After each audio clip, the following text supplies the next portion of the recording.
జిల్లాలోని ఐటీఐ మైదానంలో జరిగిన జాగో తెలంగాణ కార్యక్రమం రసాభాసగా మారింది. తెలంగాణ రాష్ట్ర ప్రజాస్వామిక వేదిక వ్యవస్థాపకులు రిటైర్డ్ ఐఏఎస్ అధికారి ఆకునూరి మురళి, స్థానిక న్యూ డెమోక్రసీ నేతలు ఆకుల పాపయ్యతో కలిసి సమావేశం ఏర్పాటు చేశారు. కేంద్రంలోని మోదీ ప్రభుత్వ ప్రజాస్వామిక రాజకీయాన్ని ఓడించాలని నినాదంతో ఈ కార్యక్రమాన్ని నిర్వహించారు. బీజేపీ ప్రభుత్వానికి వ్యతిరేకంగా ప్రసంగిస్తూ ఉండగా వాకర్స్ అడ్డుకున్నారు. దీంతో అక్కడ ఉద్రిక్త వాతావరణం నెలకొంది. వాకర్స్ కు టీఎస్డీఎఫ్ నేతలకు మధ్య వాగ్వాదం జరిగింది. తాము ప్రజలను జాగృతం చేయడానికే ప్రయత్నిస్తున్నామని మురళి చెప్పారు. అసలు దేశంలో ఎలాంటి రాజకీయాలు సాగుతున్నాయో ప్రజలు గమనించాలని ఆయన కోరారు.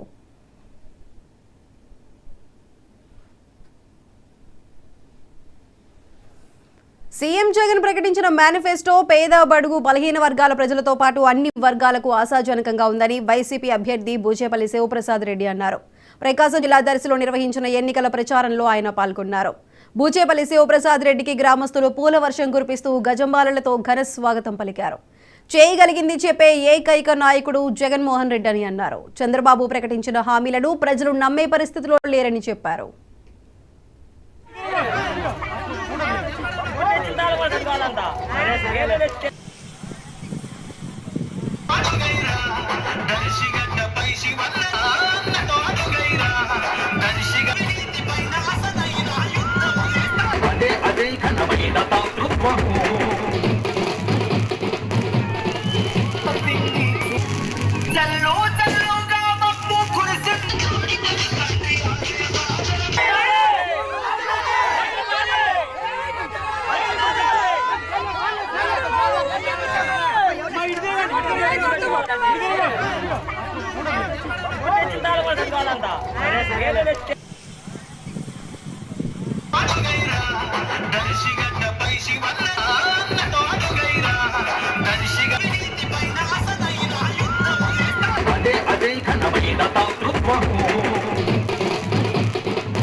దర్శిగడ్డ పైసి వల్ల